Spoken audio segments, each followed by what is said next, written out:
What's going on, guys? Today's video is going to be about the Smith & Wesson M&P 40. My personal one is named Juice. Now, I named it Juice because I spilled juice all over it and it got fucking super ass sticky. And then I took it to the range and fired it and it still worked even with all that crap in it. So I was like, you know what? M&Ps are good weapons. Because not only was there juice, there was sand, there was dust, there was, I think that's it. But there was a lot of it packed in there, man. When a gun's sticky and you throw it on the ground and try shooting with it and it still works, that's pretty cool. So anyway, name this one Juice. So let's move on. Let's talk about the M&P 40. Why did I pick the M&P 40 when I could have went with a Glock and I could have went with all these other guns? Well, the reason I picked this, personally for me, is the rails. It had a more aggressive rail system than any pistol at the time that I've ever seen in my life. And I was like, dude, I gotta get that. That's just badass because it looks like a Glock and it has more aggressive rails. The more I looked into it, though, the more I was kind of glad I got this than a Glock, because at the time I was going to get a Glock, and then I just happened to see the rails out of the corner of my eye and thought, never mind. But the more I looked into it, the more proud I was to actually get an M&P over a Glock. And the reason, well, here we go. Let's just start from the back and front and work our way to the back. Okay, so we already covered the rails. I love the rails. They're better than a Glock in my opinion. It's just my second type of cool. Sighting system. Well, straight out of the box, the Smith & Wesson comes with steel sights, and they're black with, white circles. These ones are Trigicon. These are just upgraded sights. So I upgraded these. What is it? The extractor is just more big and robust than your Glock extractor, and I just like that this one is more of one piece than a bunch of different pieces or whatever. It's just the way that it's put together just looks nicer and more streamlined, and I like that. Up on the top you have a hole in the back of the chamber where you could just look to see if you're in condition 1 or not. A Glock, you can't do that. You have to pull back the slide and look in.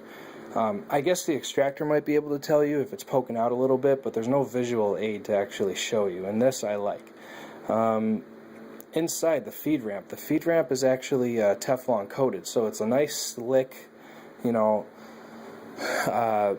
feeding system. It's just real slick, real smooth. The Glock has none of this, by the way. This is what I'm trying to point out. Also, when you take this weapon down, when you take it apart, there's a lot of people out there who use this stupid tool back here to take it apart by pushing down a lever inside.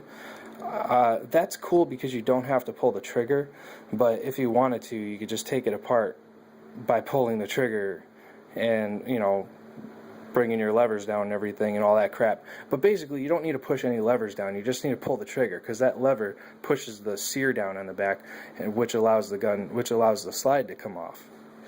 So you can take this gun away two parts. Or you can take this gun apart two ways, which I like. The Glock, you really only have one. And I think the third and final reason is the magazine. At the time, Glock magazines were not steel reinforced. Maybe some aftermarket ones, but for the most part, you couldn't get a Glock and have steel magazines.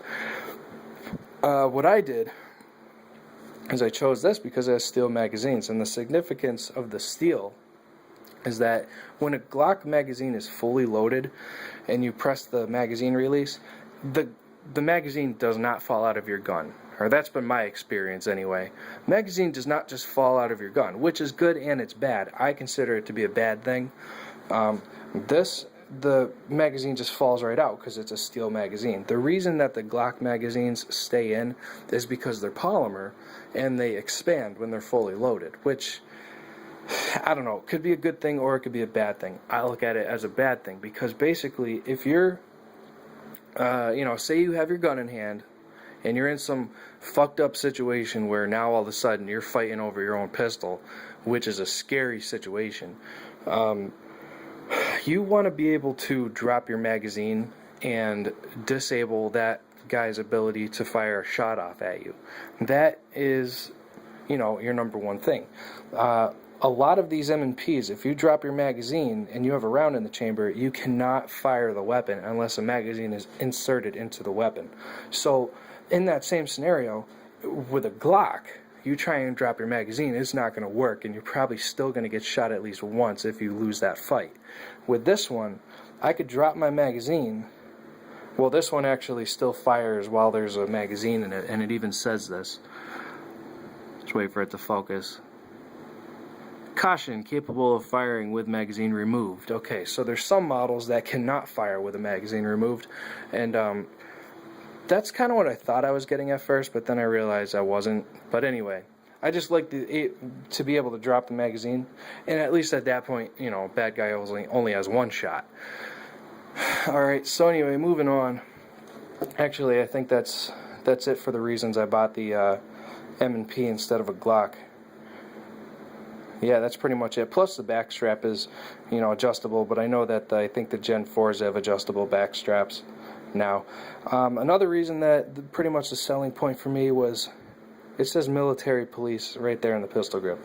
That's what M&Ps stand for. They stand for military and police.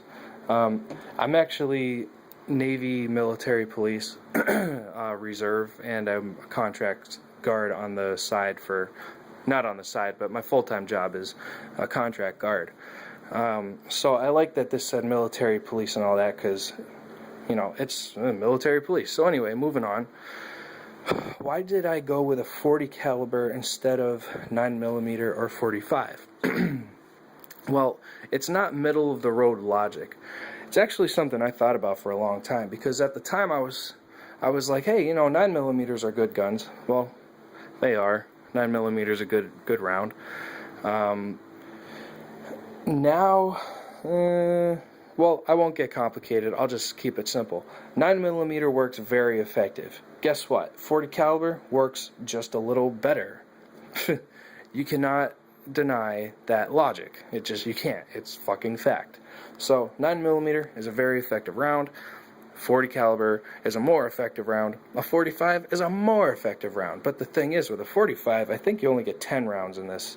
And I didn't want 10 rounds. I wanted 15 rounds.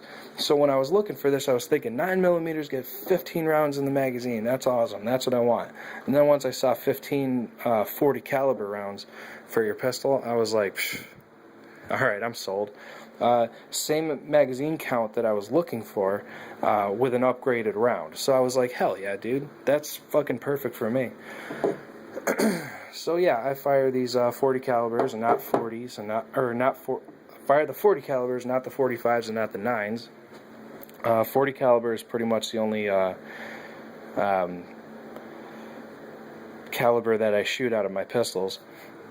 These are the rounds that I carry every day. HTS, Federal Premium, ammunition, personal defense, all that crap.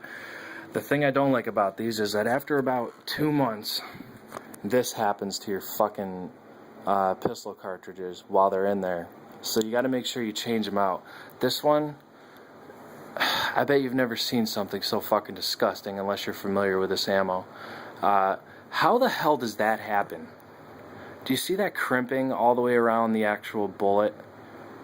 Yeah, they don't come like that. They come straight. And after about 2 months, that's what happens to your ammo when it's in your mag, which is fucking disgusting. Now, not your spare mags, not your magazines that are sitting in your pouch. The ones that are in your gun, they do that. And I hate that so much. This company prices its ammo so fucking expensive just to have that happen after 2 months. That's bullshit. So I don't like that at all. These are still the untouched rounds that I haven't loaded yet. These are all shit rounds. Actually, some of these have, yeah, there you go. There's juice. Juice on that. See that? Yeah, juice. Because I dropped juice all over this gun, and that's why it's called juice. And some of these rounds were in there when I spilled juice all over it. So anyway, this gun is juice. And let's talk about this real quick. I never use it. I never use it. Except on like a side job, but that's very, very rare.